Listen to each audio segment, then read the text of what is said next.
Vamos al libro de Marcos, capítulo 12.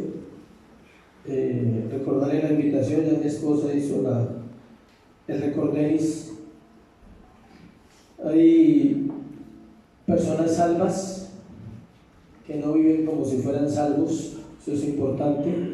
Personas que, siendo salvas, no se comportan como la Biblia dice que debe comportarse una persona salva, y ese día vamos a hablar desde Dios hasta Dios, cubre la temática.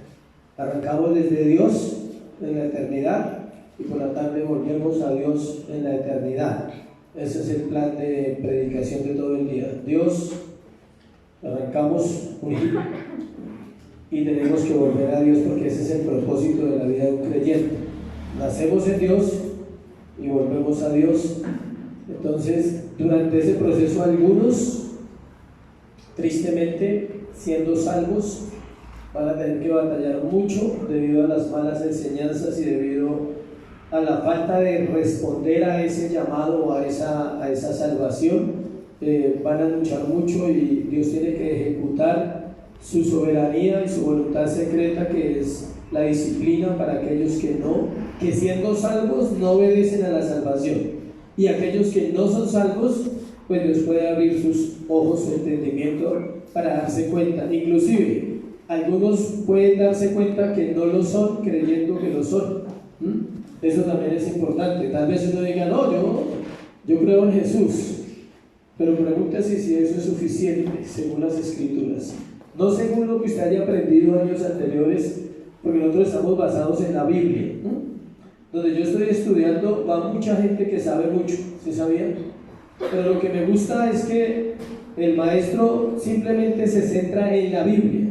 O sea, no es lo que dijo fulano o sultano, aunque es válida el aporte de muchos hombres de Dios como Martín Lutero, Juan Calvino, San Agustín, todo eso es importante, pero ellos no dijeron nada que no esté en la Biblia. Si no está en la Biblia, entonces no importa lo que ellos dijeron, es lo que dice que la Biblia.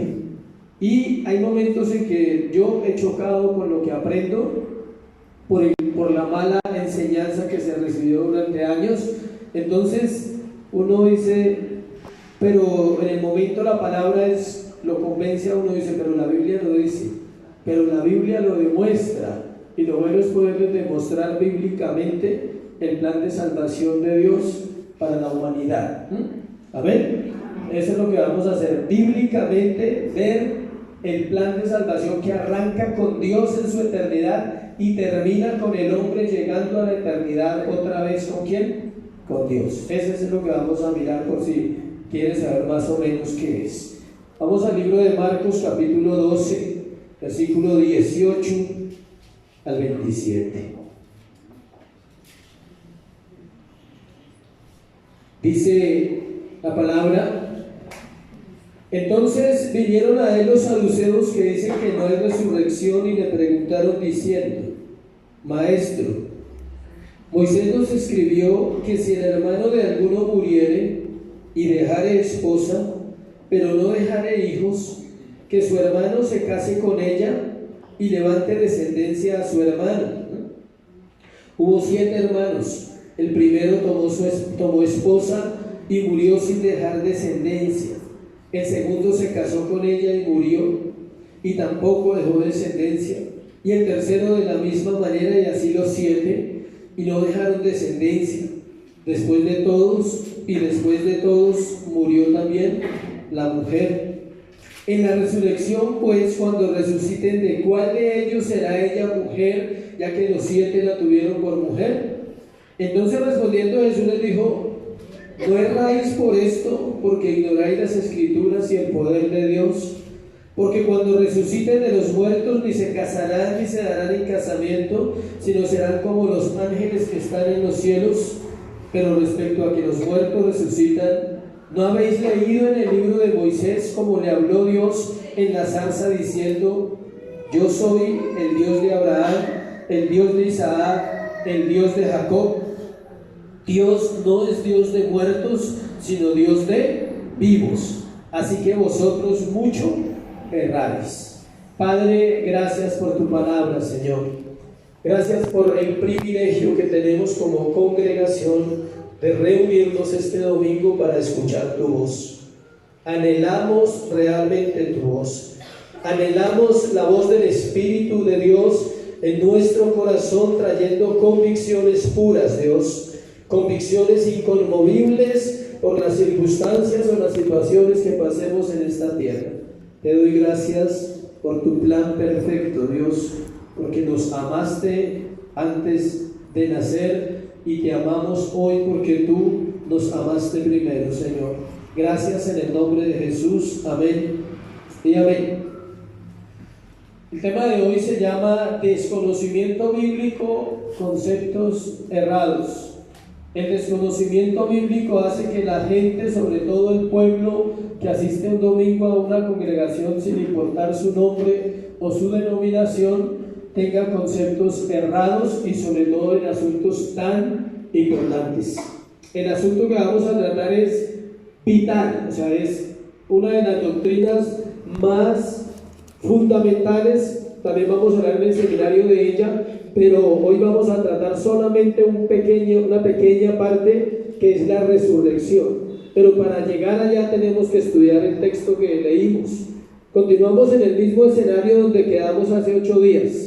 Hay un escenario donde los fariseos, los escribas, los saduceos, los sacerdotes están bombardeando a Jesús con preguntas. Están haciéndole preguntas. Ya le preguntaron sobre el tributo, sobre la moneda, sobre el César, y Dios le responde: dad a Dios lo que es de Dios, al César lo que es del César. Ahora le van a preguntar sobre la resurrección, pero más adelante le van a preguntar sobre los mandamientos, y todo con un fin: encontrar palabras que pudieran llevar a Jesús a la muerte más rápido. Eran unas preguntas capciosas, como las podemos llamar, y eso fue un patrón en la vida de ellos. Tenemos el mismo escenario, no hemos salido del mismo escenario. Todo esto sucede el mismo día. Hay muchas reuniones ese día, están en el templo, todo está alrededor del templo, están en la época de la Pascua, están llegando muchas personas y ellos están preocupados porque saben que Jesús mueve masas, mueve mucha gente, y ellos no quieren perder sus negocios y no quieren perder sus finanzas, y están tratando como sea de ¿qué? De aniquilarlo, de terminar con la vida de él. Recordemos que el pueblo judío creía en la resurrección, que en varios pasajes habla de ella con total seguridad, y como la palabra inspirada de Dios no falla, es seguro que resucitaremos. Todos los hombres salvos resucitaremos, y todos los hombres perdidos resucitarán. Usted decide dónde se ubica, si resucitaremos o resucitarán, pero todos resucitaremos en un día, en el día en que el Señor venga por su pueblo. Miremos unos textos del Antiguo Testamento antes de entrar en el tema, para explicar que ellos sí entendían la resurrección, un grupo de judíos, pero que el grupo que se acercó a Jesús no creía en la resurrección. ¿Que eran quiénes? ¿De quién está hablando ahí? Los saduceos. Habían 4 sectas, 4 grupos. Estaban los fariseos, los escribas, los saduceos y los herodianos. Y de los 4, el punto de diferencia que tenían los saduceos con los demás era que ellos no creían ¿en qué? En la resurrección ni en el alma. Ellos no creían que había alma, solamente que había cuerpo y espíritu, pero no alma. Y ellos no creían en la resurrección. Job 19, 25, 27. Job 19, 25, 27. Las palabras de Job son poderosas, son las que uno a veces dice sin saber lo que dice. Job 19, 25, 27. Yo sé que mi Redentor vive y al fin se levantará sobre el polvo, y después de deshecha esta mi piel, en mi carne he de ver a Dios, al cual veré por mí mismo, y mis ojos lo verán y no otro, aunque mi corazón desfallece dentro de mí. Tremenda porción bíblica, o sea, es poderosa. Eso es lo que uno tiene que hacer cuando venga el momento difícil, decir: yo sé que mi Redentor vive y al fin se levantará sobre el polvo. Y él aclara una cosa muy buena y dice: en mi carne he de ver a Dios. O sea, en un cuerpo resucitado, no en un alma solamente. Muchos tienen el concepto de que nosotros vamos a ver a Dios en el espíritu y en el alma. No, en un cuerpo glorificado lo vamos a ver. ¿Amén? Vamos a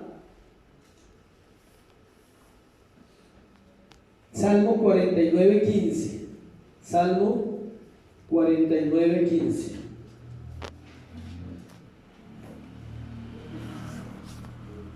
Pero Dios redimirá mi vida del poder del Seol, porque Él me tomará consigo. Está hablando el salmista, dice, Dios redimirá, dice, porque, se lo repito, pero Dios redimirá mi vida del poder del Seol, porque Él me tomará consigo. Redimir y rescatar. El salmista está diciendo, aunque yo muera y vaya al Seol, que es el lugar de los muertos, en el Antiguo Testamento lo nombran así, y dice, aunque yo muera, Él me rescatará ¿de qué? De la muerte. Daniel 12:1-2, que es uno de los más claros también en cuanto a este concepto. Daniel 12:1-2.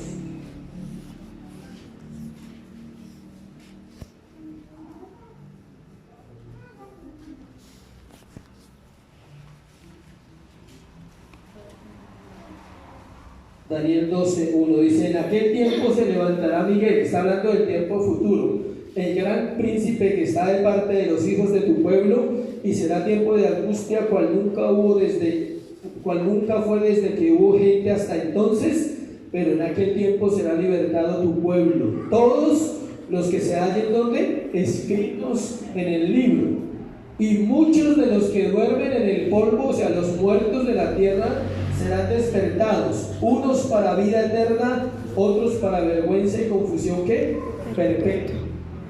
Ahí están las dos resurrecciones, la de los justos y la de los perdidos. Eso lo vamos a hablar ahorita al final del tema de hoy.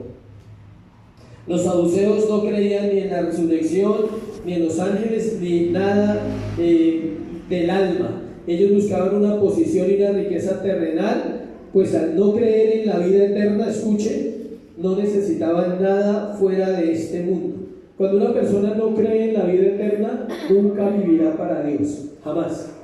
¿Vivirá para quién? Para sí mismo. Vivirá para tener, para conseguir, para hacer y para hacer, pero nunca vivirá para adorar a Dios, porque la vida eterna es el fundamento, ese es el regalo. Para eso nos salvó, para darnos ¿qué? Vida eterna. Ellos ocupaban los lugares más altos de autoridad en el Sanedrín, eran los sumos sacerdotes y los principales sacerdotes. Ellos tenían una doctrina que se conocía como aniquilacionistas. Al no creer en la salvación del alma, no les importaba el bien del pueblo y harían cualquier cosa para congraciarse con Roma, así fuera a matar. O sea, como ellos no creían en la resurrección, no creían en la salvación del alma, eran aniquilacionistas, o sea, que se muera el que sea. A nosotros nos interesa es estar bien, tener dinero, tener plata, tener una posición y vivir en la vida que nosotros queremos. Vamos a mirar el pasaje de hoy. Lo primero que encontramos, versículos 19 al 23 del capítulo 12, del 18:23, ahí quedó mal, lo envié mal, pero es 18:23. Dice, entonces vinieron a él los saduceos que dicen que no hay resurrección y le preguntaron diciendo. Empecemos por mirar el escenario en el que se encontraban. Ya les dije que era el mismo escenario de la confrontación anterior, no se han movido de ahí. Esta vez también vuelven y le dicen que maestro. Ellos son muy respetuosos. ¿Se acuerdan que hace 8 días hablamos de la hipocresía de ellos? Y por eso le dicen que maestro. O sea, dicen maestro y le empiezan a hablar. Estaban seguros que iban a vencer a Jesús con la pregunta que harían. Ya habían fallado en la pregunta anterior sobre el tributo y los impuestos, que si hay que pagarlos. Para los cristianos también hay que pagar impuestos, para que ustedes sepan. Si tiene una casa, paga impuestos. Si tiene un carro, paga impuestos. Y si quiere tener harto dinero, prepárese para pagar ¿qué? Impuestos. Sí, todo el que tenga, entre más plata tenga, más impuestos. Para aquellos que están soñando con tener mucho dinero, le advierto que va a pagar ¿qué? Muchos impuestos. ¿Oyó? Esa es una de las consecuencias de tener dinero legal, ¿no? Estoy hablando de un dinero legal, es pagar impuestos. Entonces ellos, después de ese intento, vienen ahora con la pregunta de la resurrección. Ellos dijeron, aquí es donde realmente lo vamos a coger. Versículo 19. La pregunta es sobre la resurrección. Maestro, Moisés nos escribió que si el hermano de alguno muriere, y ellos empiezan a contarle una historia ficticia. Escuche, esa historia no sucedió. No, por lo menos las escrituras no dicen que haya sucedido realmente. Ellos se inventaron esa historia en su habilidad para decir, vamos a ponerle una bien difícil, ¿sí? Vamos a decirle que había un hombre que tenía una mujer y resulta que este hombre murió. Y Moisés dejó escrito que si el esposo moría, tenía que casarse con ella, ¿quién? El hermano, si no tenía hijos. ¿Para qué? Para seguir la descendencia de una familia. Esto tenía un propósito que ahorita lo vamos a mirar en Deuteronomio, y ellos lo inventaron, lo interpretaron mal. Entonces ellos dicen que esta mujer, habían 7 hermanos en la casa y murió uno y ella le tocó con el siguiente y murió el otro y pasó por los 7, una samaritana familiar, dicen por ahí, algo así. Una mujer que tuvo 7 maridos, no al tiempo, aclaro, sino le tocó uno, por la ley, porque así decía la ley, tenía que ser así. Escuche, vamos a mirar esa interpretación, cómo la entendemos y cómo la podemos mirar bíblicamente. Deuteronomio 25, del 5 al 10. ¿Por qué? Porque si no usted dice, pero ¿qué? ¿Cómo es ese asunto de esos 7 manes ahí con esa vieja? ¿Sí? Algo así usted puede decir. Deuteronomio 25 del 7, ¿de qué les dije? Del 5 al 10. Escuche, vamos a leer la historia. Este es el pasaje que ellos le citaron a Jesús. Dijeron, Señor, Moisés dijo lo siguiente y nosotros hacemos caso, ¿sí? Lo que diga Moisés. Escuche, cuando hermanos habitaren juntos y muriere alguno de ellos y no tuviere hijo, la mujer del muerto no se casará fuera con hombre extraño. Su cuñado se llegará a ella y la tomará por mujer y hará con ella parentesco. Claritico, ¿cierto? ¿Alguien entiende qué es el cuñado? Es el cuñado. Tiene que casarse con la viuda, ¿sí? Escuche, el primogénito que ella, eso tenía un propósito que es lo que vamos a mirar. El primogénito que ella diere a luz sucederá en el nombre de su hermano muerto, para que el nombre de este no sea borrado de Israel. O sea, era para conservar los hombres en las familias. Y si el hombre no quisiere tomar a su cuñada, mire, de pronto no era muy agradable la cuñada, entonces diría, no quiero esa, no me gusta. Irá entonces su cuñada a la puerta a los ancianos y dirá, mi cuñado no quiere suscitar nombre en Israel a su hermano, no quiere emparentar conmigo.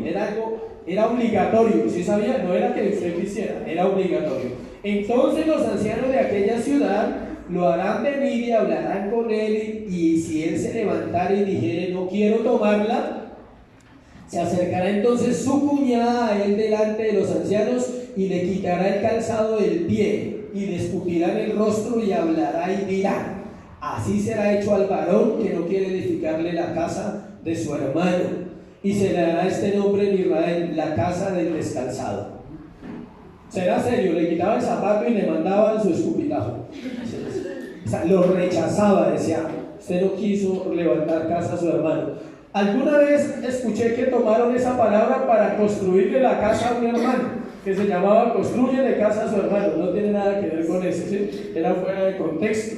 Escuche, era una ley que obligaba al hermano del difunto a casarse con la viuda. El no hacerlo era reprobado por el pueblo de Israel. Él quedaba con esa marca para siempre, como que la casa del descalzado. O sea, si él se casaba más adelante con otra mujer, toda la vida el pueblo le iba a recordar, usted es el descalzado, ¿sí? El que rechazó a la esposa de su hermano. Usted tenía que casarse con ella y no con la que está casado. Toda la vida le iban a rechazar esa situación. Era obligatorio casarse con la cuñada. Bueno, encontramos 2 casos que nos ilustran eso.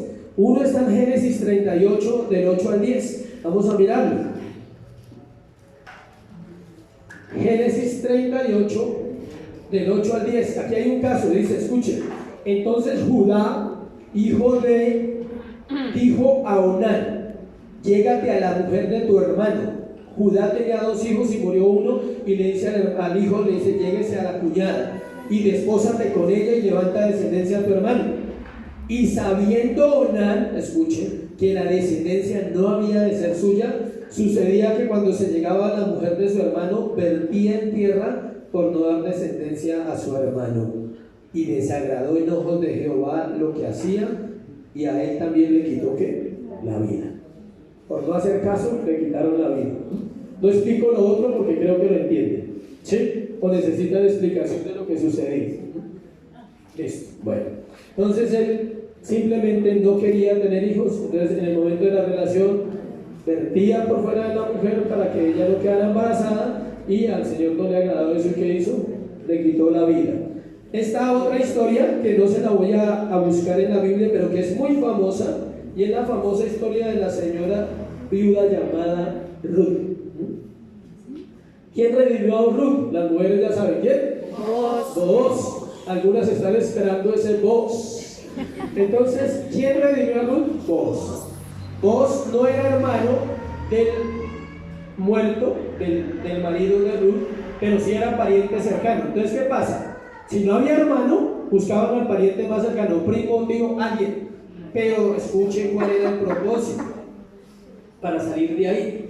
¿Cuál era el propósito de toda esa situación? Uno, solo se hacía entre familias. ¿Era para qué? Conservar el linaje de la familia. Y era por tribus. Si era de la tribu de Judá, tenía que ser con la tribu de Judá. Era para que las tribus se multiplicaran, las familias crecieran, porque en la época antigua el poder lo daba la cantidad de personas. ¿Se sabía? Entre más gente usted tuviera, más voz y voto tenía en un gobierno las tribus de Israel. La suposición básica de ellos, escuchen, de los saduceos, volviendo a Marcos, era que el matrimonio continúe en la vida venidera. Tenían un error grave en el matrimonio. Gracias a Dios que el matrimonio no continúa en la vida venidera, ¿sí? Por eso hay que disfrutarlo aquí. ¿Amén? ¿Cuántos casados dicen amén? Me acordé de un chiste. Había una pareja que estaba casada y eran juntos cristianos, para sustentar este punto. Entonces se murió ella primero y llegó al cielo feliz, obvio, salva, está en la gloria, esperando que todo pase allá. A los 15 años llegó el marido, y apenas entró el marido a la gloria, así, al paraíso, ella llegó toda feliz como las mujeres, toda emocionada, dice: hola mi amor, dice: gracias a Dios que está aquí. Y él le dice: la Biblia dice hasta que la muerte los separa. Aquí no somos nada aquí, o sea, hasta aquí llegamos. Bueno, o sea, ellos pensaban que arriba el matrimonio seguía. Algunos dirán: no, gracias a Dios es aquí, ¿sí? Por diferentes motivos. Bueno, son personales, cada uno tiene su historia, su matrimonio, y dirán: no, yo le doy gracias a Dios que es aquí. De pronto alguno anhela que sea allá, pero no va a ser. Bueno, listo. Escuchen. 7 maridos hacen que la historia sea más interesante, y también que la creencia en la resurrección resulte aún más absurda. Sí, porque dicen: eran 7 maridos. ¿Qué dilema? Imagínense el dilema donde en el cielo continúa el matrimonio. Los 7 diciendo: no, ella era mi mujer. No, era mi mujer. Entonces, ¿qué hacía? ¿Qué hacía con esa mujer si era mujer de 7? Dice: esta mujer mata maridos, como algunos han dicho, sí, porque todos los 7 se murieron, ¿sí? Algunos dicen: la mata maridos llegó al cielo. O sea, tendrá 7 esposos en la resurrección. Por supuesto que esto no puede ni debe ser así. A ella se le permite tener uno solo en la tierra. Y si fuera cierto que en el cielo continúa el matrimonio, ¿a cuál de los 7 podría escoger? ¿Sí? Es un dilema bien difícil. Ante una pregunta tan difícil de responder, el Señor hace uso de su sabiduría, y mientras responde, les destruye todos los argumentos de paso le da una enseñanza poderosa sobre ¿qué? La resurrección. Entonces vamos al segundo punto. Ya vimos la historia, no la leí porque ya la había leído. Vamos al versículo 24. Ignorar las escrituras es ignorar el poder de Dios. Versículo 24.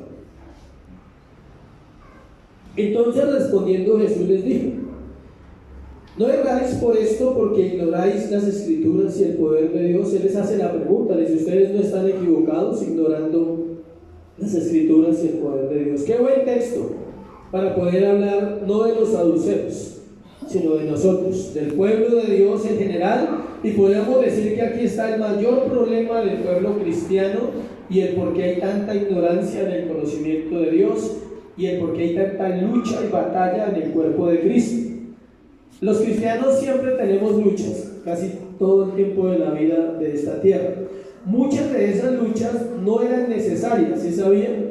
Muchas son por el desconocimiento bíblico de los conceptos más importantes de la vida, sacando de contexto el texto e inventando pretextos para dominar al pueblo. O sea, eso hacían los saduceos. Sacaban de contexto un texto y se inventaban ¿qué? Pretextos.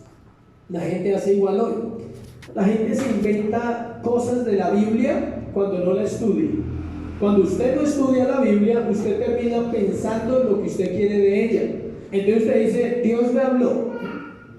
¿Se ha escuchado cristianos que dicen eso? Todos, yo también cometí ese error. Si se lo predico no es porque no lo haya cometido, es porque también lo cometí y me ha tocado pedirle perdón a Dios muchas veces. Y le perdóname por ser tan ignorante, ¿sí? De la escritura. ¿Qué te dijo Dios? Vete de tu tierra y de tu parentela a la tierra que te mostraré. ¿Y qué piensa hacer? ¿Qué piensa de esa palabra? Siempre la usan para irse de un lugar a otro, siempre. Algunas hasta para dejar el marido, para dejar la esposa. Vete de tu tierra y de tu parentela al lugar que te mostraré. Otros para irse de una iglesia a otra. Otros para irse de una nación a otra. ¿Sí sabía? Hay gente que dice: Dios me habló y me voy para Estados Unidos. ¿Y eso? No, Dios me habló. ¿Qué le dijo? Vete de tu tierra y de tu parentela a la tierra que te mostraré. Y estaba leyendo un atlas y preciso estaba en Estados Unidos. Preciso. ¿Sí ven cómo se puede interpretar mal un verso? Escuche, ese versículo, la interpretación correcta para cuando usted lea Génesis 12, tiene que ver con la iglesia de Jesucristo. Eso tiene que ver. Es un llamado a un hombre, Abraham, capítulo 11, donde Dios lo saca. Se cumple el patrón de la iglesia, sacar ¿de dónde? Del mundo. Lo saca y lo establece para levantar una congregación en Israel que a futuro va a ser llamada ¿qué? La iglesia. Eso es la interpretación más correcta. A partir de ahí, usted dice: no, pues ya no lo leo porque ya Dios no me va a hablar ahí. ¿Sí me explico? Entonces, muchos versos se toman así. Ellos habían tomado versos así. Podemos decir con una frase popular: le salió el tiro por la culata a los saduceos ese día. Es una frase popular, la uso porque la usamos acá en este país. Si estuviera predicando en otro país, no la podría usar porque dirán: ¿qué es eso? Pero acá entendemos que le salió el tiro ¿qué? Por la culata. Iban por lana y salieron ¿qué? Trasquilados. O sea, ellos iban a ser corchados y Dios los corcha con la respuesta. Ellos pensaban avergonzar a Jesús y fueron avergonzados, porque el desconocimiento de las escrituras y su interpretación correcta los descalificaba para ser maestros de Israel. Eso fue un totazo para ellos.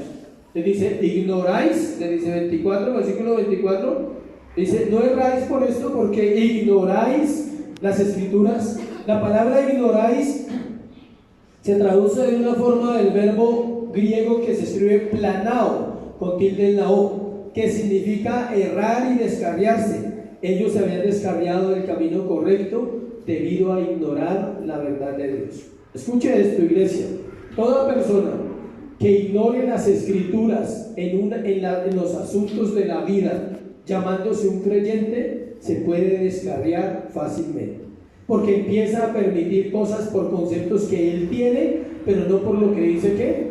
La palabra. Versículo 25. El Señor los ilustra respecto al tema y les enseña lo que dicen las escrituras al respecto. La respuesta es directa: no hay matrimonio en el cielo. Amén. Bueno, no hay matrimonio en el cielo. ¿Cuántos dicen amén? ¿Sí? Si usted no se casó acá, allá menos. O sea, ¿sí? Aprovecha acá. O sea, si no se casó acá, ya le tocó así. ¿Listo? Porque seremos como ¿qué? Los ángeles. Porque cuando resuciten de los muertos, versículo 25, ni se casarán ni se darán en casamiento, sino serán como ¿qué? Los ángeles que están en el cielo. Todo nuestro ser será solo ¿para quién? Para nuestro Dios. Los ángeles no se reproducen, solo hay una cantidad y no vuelven a haber más. Los ángeles no mueren y los ángeles no tienen sexo. Bueno, no habrá relaciones familiares ni maritales. Mi hermanita, mi hermanito, aquí, o sea, aproveche. Ame a su hermano, ame a su mamá, al que quiera aquí. O sea, muchos, no sé, mi hermanito, mi hermanita, no sabemos. Imagínense que todas las familias se salvaran y llegaran al cielo, pues continuarían las familias. Pero allá no hay familia, solo hay una familia, ¿de la familia de quién? De Dios. Porque todos estaremos unidos en un solo cuerpo con el Señor.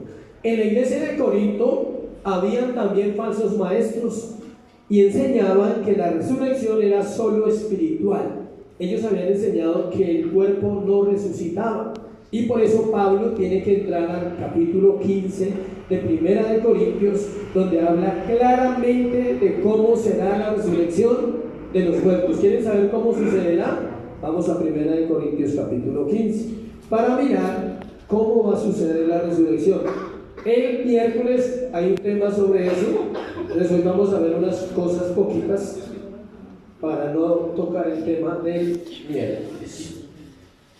Primera de Corintios 15, 35, 52. Si alguien quiere aprender sobre la resurrección en la Biblia, leas el capítulo 15, todo habla de la resurrección. Mire lo que dice, escuche cómo empieza. Pero dirá alguno, dice el apóstol Pablo, ¿cómo resucitarán los muertos? ¿Con qué cuerpo vendrán? Dos preguntas. ¿Cómo resucitarán y con qué cuerpo vendrán? Aquí están todas las respuestas fáciles. Mire lo que dice. Necio. O sea, cuando usted pregunta eso y cree que es cristiano, es que necio, porque no sabemos nada. Dice, lo que tú siembras no se vivifica si no muere antes. Usa el ejemplo de la semilla. Cuando la semilla entra a la tierra, tiene que ¿qué? Morir, desbaratarse para poder ¿qué? Dar fruto. Lo que siembras no es el cuerpo que ha de salir, sino el grano desnudo, ya sea de trigo o de otro grano. O sea, lo único que va a resucitar es lo espiritual, pero Dios le da el cuerpo como Él quiso y a cada semilla su propio cuerpo. No toda carne es la misma, escuchen, sino que una carne es la de los hombres y otra carne la de las bestias, otra la de los peces y otra la de los aves. Él está diciendo, esta carne corrupta no va a resucitar. Sí va a haber un cuerpo, pero es un cuerpo ¿qué? Nuevo. Gracias a Dios, porque algunos ya se marcaron el cuerpo, ¿sí? Entonces no va a haber eso ahí, ¿sí? Imagínense si uno resucitara como murió, pues tampoco, porque algunos mueren ya arrugados, otros gordos. No, o sea, no, usted no va a resucitar en el mismo cuerpo. Sí hay un cuerpo, pero es un cuerpo ¿qué? Espiritual, es un cuerpo diferente. Pero eso dice, hay muchos tipos de carne, dice. Hay muchos, dice, hay de animales, hay del hombre. Y en el 40 dice, hay cuerpos celestiales y cuerpos ¿qué? Terrenales. Pero una es la gloria de los celestiales y otra de los terrenales. ¿Cuerpo qué? Celestial. ¿Cuál es el cuerpo celestial? El que tienen los que están ya en la presencia de Dios. ¿Y cuál es el cuerpo terrenal? El de los cristianos que estamos en la tierra. Dice, cada uno tiene una gloria, porque uno tiene un privilegio acá de servir al Señor para su gloria, y en el cielo ellos tienen otra gloria que están disfrutando. Una es la gloria del sol, otra la de la luna, eso es una analogía, y otra la gloria de las estrellas, pues una estrella es diferente de otra en gloria. Él está diciendo, todos serán diferentes. El sol es una cosa, la luna es otra cosa, las estrellas son otra cosa. Está diciendo, allá todos van a ser diferentes. No van a ser idénticos como los de Matrix. No van a ser así idénticos como los gemelos de Matrix, no. O sea, muchos tienen esas ideas, dicen, no, todos vamos a ser iguales. No vamos a ser iguales, tengan en cuenta eso. 42, así también es la resurrección de los muertos. Escuchen, Se siembra en corrupción, resucitará en incorrupción. O sea que por más que usted haga en esta tierra cosas buenas, tenemos un cuerpo que corrupto. Pero aún así, Dios tomará en cuenta nuestras semillas espirituales para levantarnos en un cuerpo que incorrupto. Se siembra en deshonra, se resucitará en gloria. Es pura misericordia, porque nosotros no podemos honrar a Dios como Él quiere, debido a que vivimos en un cuerpo pecaminoso. Se siembra el cuerpo animal, se resucitará el cuerpo espiritual. Hay cuerpo animal y hay cuerpo espiritual. Animal se refiere a una parte natural del hombre, no a los animales, al alma, al animal, a una parte ánima del hombre. O sea, no se está refiriendo a los animales en ese caso. Así también está escrito: fue hecho el primer hombre Adán, alma viviente, y el último Adán, espíritu vivificante. Lo estoy tocando por encima porque no puedo entrar a lo que vamos a mirar. Mas lo espiritual, escuche, no es primero, sino lo animal, o sea, el cuerpo es. Luego lo espiritual, o sea, ¿cuándo se termina la salvación? Me adelanto un poquito. Cuando nos den el cuerpo nuevo, ahí se cierra el proceso, que se llama glorificación. Ahí nos dan un cuerpo nuevo para estrenar. Versículo 47, el primer hombre de la tierra. ¿Quién es el primer hombre? Adán. El segundo hombre, que es el Señor, ¿quién es? Cristo. ¿De dónde es? Del cielo. ¿Cuál es terrenal? Escucha, aquí está la clave. Tales también los terrenales, y cuál es celestial, tales también los celestiales. Hasta ahí quería llegar.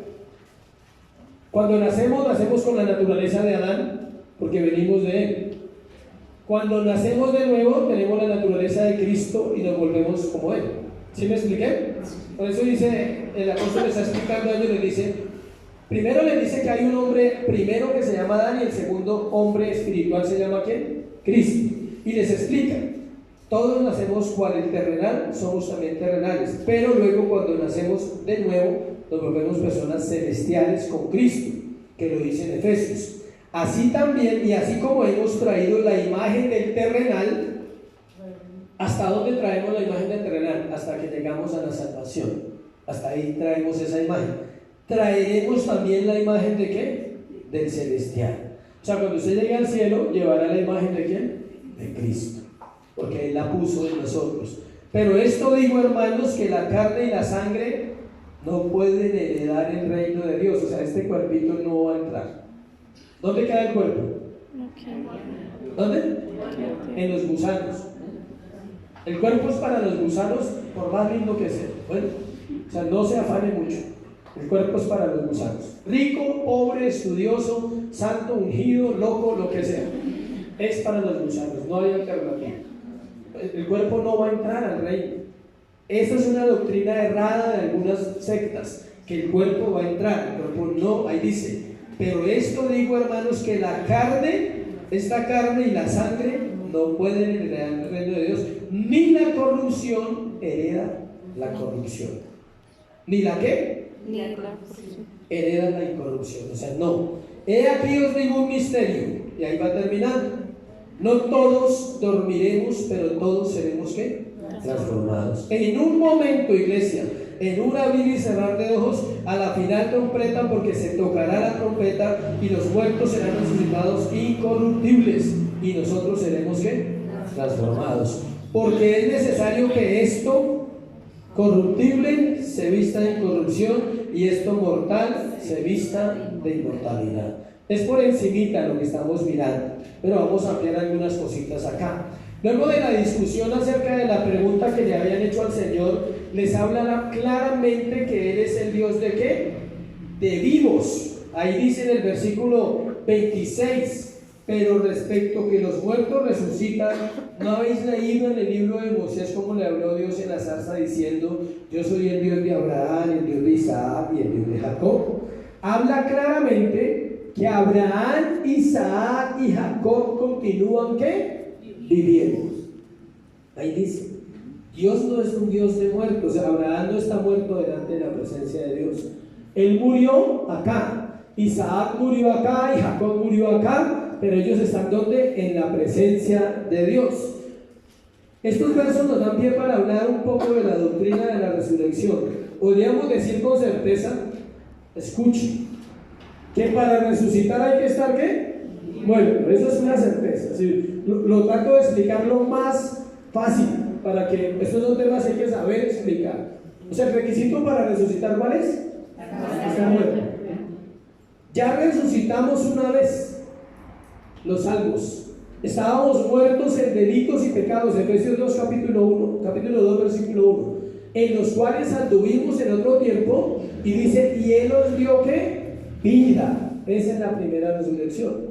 De esa es cuando se llama la muerte espiritual. Por un lado tenemos los que no se salvan, escuchen, nacen corruptos en una depravación total para vivir en esta vida con la opción de cometer un mal mayor o un mal menor para morirse físicamente. Hay personas que pasarán por la tierra y solo tendrán una opción: hacer un mal más grande o hacer un mal ¿qué? Más pequeño, pero van a morir sin Dios debido a su depravación y van a morir físicamente. Hay muerte, escucha, hay muerte física, hay muerte espiritual y hay muerte eterna. 3 tipos de muerte habla la Biblia. La espiritual, cuando no conocemos a Dios estamos muertos. La física, todos vamos a morir. Y la eterna, todos vamos a ser juzgados. Escuche, los hijos de Dios que fueron salvos por la elección y por la gracia vivirán 2 etapas nomás de la muerte. 2 etapas. ¿Cuáles? La muerte espiritual, ya la vivimos, ya la pasamos. Al nacer en pecado y depravación total, y luego la muerte física. La muerte eterna no aplica para los hijos de Dios. En cuanto a la resurrección, los dos resucitarán, los buenos, los malos, digámoslo así, los justos y los injustos. Dice, unos para vida eterna y otros para condenación eterna. Daniel 12, el versículo que leímos, ahí está. Si de pronto dice, yo no creo en eso que dice el pastor, entonces créale a Daniel. ¿Sí? Si no me cree a mí, créale a lo que dijo el profeta Daniel.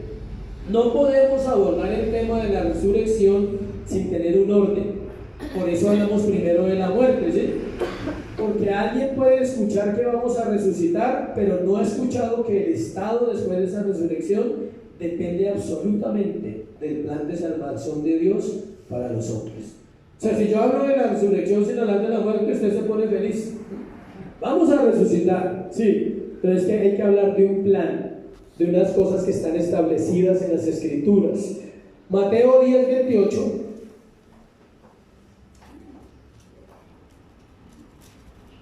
Mateo 10, 28 dice: no temáis a los que matan el cuerpo, mas el alma no pueden matar. Temed también a aquel que puede destruir el alma y el cuerpo en el infierno. Nos habla de la muerte del cuerpo, con diferenciación de la muerte del alma. Habla las 2 muertes. Dice, no temáis a los que matan ¿qué? El cuerpo, primera muerte. Mas el alma no puede ¿qué? Matar. O sea que el alma también la puede matar alguien. No los hombres, pero hay alguien que la puede destruir. Es Dios.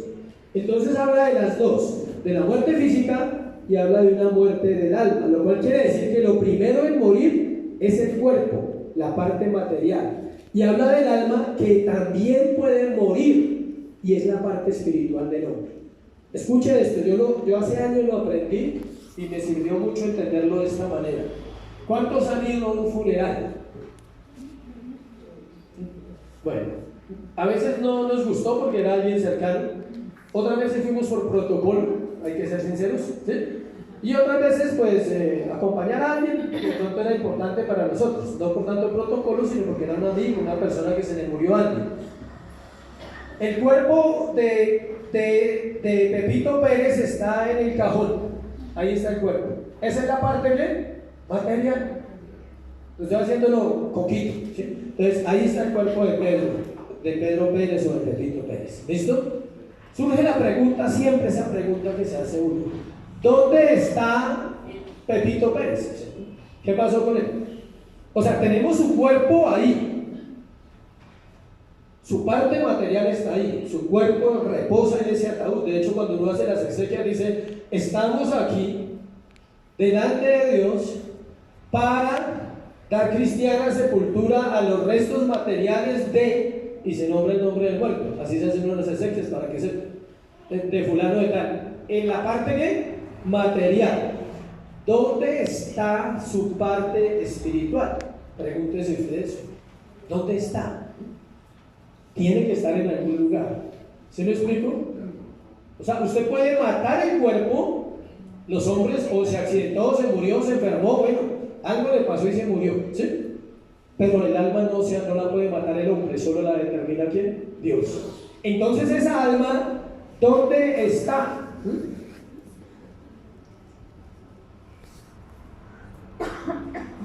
La Biblia habla del término muerte, inclusive es un término que a veces es difícil y se llama exodus, igual al éxodo, salida del alma y del espíritu. ¿De dónde? Del cuerpo. Y la palabra muerte en griego significa separación. Se separa lo material de lo inmaterial, y lo material va al cementerio y lo inmaterial tiene un destino. Y ese destino depende de la vida que usted haya determinado acá, obvio, de un plan soberano de Dios. La muerte significa un rompimiento en las relaciones naturales de la vida para entrar a un estado de únicamente una relación espiritual con Dios, para condenación o para salvación. Eso es la muerte, rompimiento en las relaciones ¿qué? Naturales. Hermanos, familia, todo. Vamos a ver varias cosas. Inmortalidad del alma. Todavía no he hablado de la resurrección, solo voy para llegar a explicar bien la resurrección. En lo precedente te he indicado que la muerte física es la separación del cuerpo y del alma y que señala el fin de nuestra existencia física presente. Eso es la muerte. La muerte necesariamente envuelve y tiene como resultado la descomposición del cuerpo y declara un destino de nuestra alma. ¿Trae la muerte física el fin del alma o continúa esta existiendo y viviendo después de la muerte? ¿Qué dicen ustedes? O sea, cuando usted se muere, ¿es el fin o el alma sigue viviendo? El alma sigue viviendo. Siempre ha sido la convicción firme de la Iglesia de Jesucristo que el alma continúa viviendo, aún después de su separación del cuerpo. Escuchen. Esta doctrina de la inmortalidad del alma demanda una breve consideración en este lugar, pero antes de mirarla, escuche. Todas las religiones, absolutamente todas las de la tierra, de alguna manera creen en algo más allá. Llámese reencarnación, llámese purgatorio, llámese limbo. El catolicismo dice que el alma está en el purgatorio y otros que están ¿dónde? En el limbo. Esa es una doctrina. Hay que desvirtuar el miércoles. Y los gnósticos dicen que el alma trasciende, ¿sí? La reencarnación, que usted vuelve a nacer y que en cada vida usted se hace más que perfecto y más poderoso. Ese es el término gnóstico. Y me sé muchos términos del budismo. Todos consideran que el hombre no termina su existencia cuando el cuerpo muere. Note que no se necesita la Biblia para entender eso. Toda la raza humana cree en que hay un destino para nosotros en algún lugar, aunque no sepan cómo es. ¿Sí? Algunos le llaman el universo, que las almas están flotando en el universo, en la energía, en la materia. O sea, hay una cantidad de locuras, pero la Biblia nos dice las cosas claramente. Primera de Timoteo 6:15.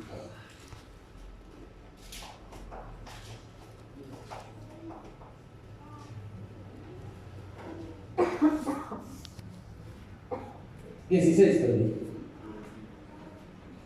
Ese verso nos habla del Señor Jesucristo.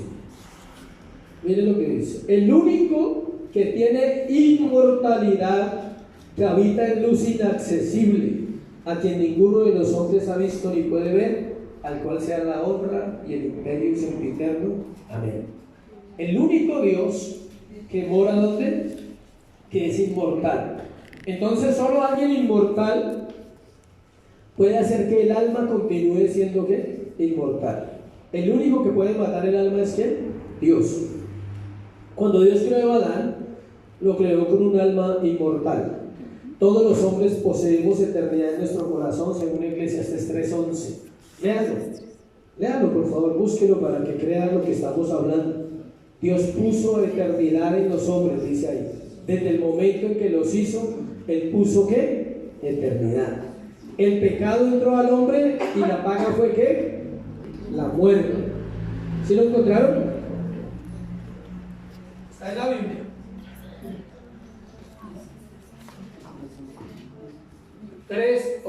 Dice: todo lo hizo hermoso en su tiempo y ha puesto eternidad en el corazón de ellos, sin que alcance el hombre a entender la obra que ha hecho Dios desde el principio hasta el fin.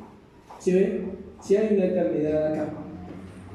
No dice, escuchen, el texto es claritico, léalo. Cuando usted lea la Biblia, que le dio también inteligencia y sabiduría.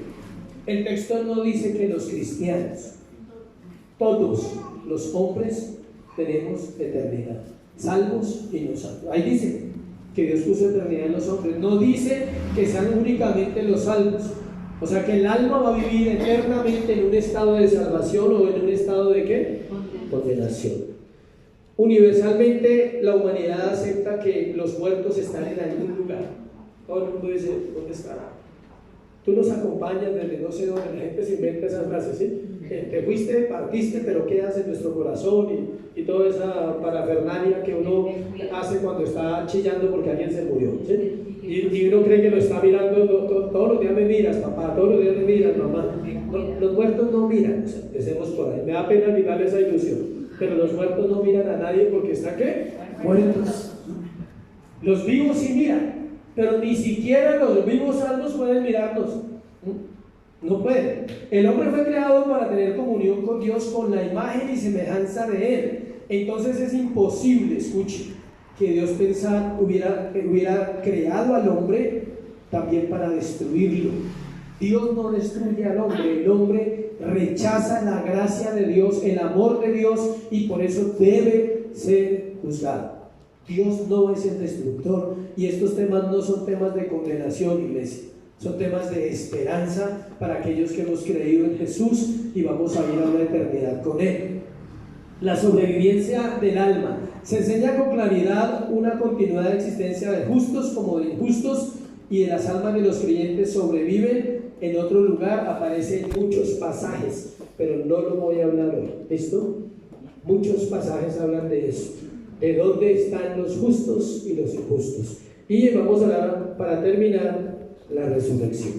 Teniendo en cuenta entonces que hay muerte física, que el alma es inmortal, podemos ahora sí hablar de la resurrección. ¿Sí ven? Yo no puedo hablarle a ustedes de la resurrección si no explicamos bien que hay una muerte física, que hay una inmortalidad del alma y que hay una muerte eterna. El término muerte no es aniquilación, quítese eso de la cabeza. Nosotros como cultura latinoamericana sobre todo, y inclusive hay culturas ancestrales como indígenas, ellos tienen claro que el hombre no, cuando muere no es el fin. Aquí la gente no, aquí la gente eso se desbarata. Es normal, escuchen, sentir dolor porque alguien murió.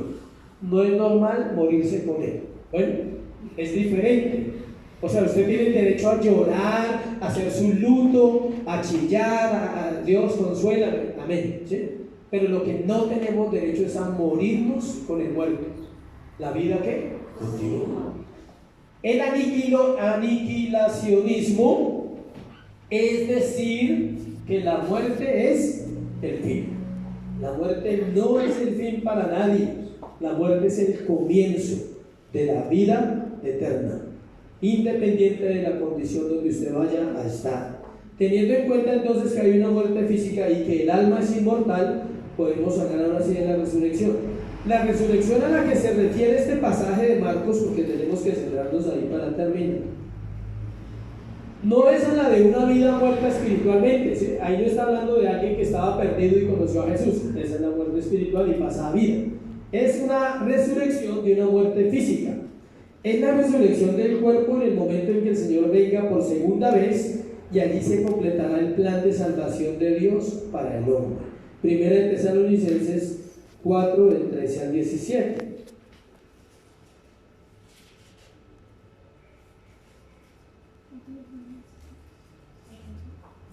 Primera de Tesalonicenses 4, del 13 al 17.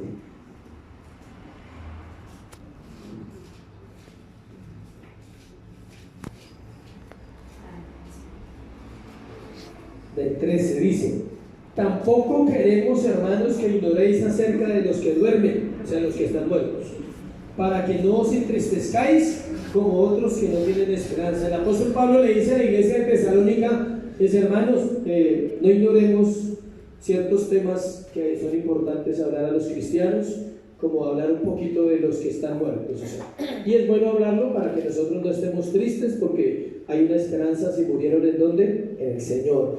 Porque si creemos que Jesús murió y resucitó, así también traerá Dios con Jesús a los que durmieron en él.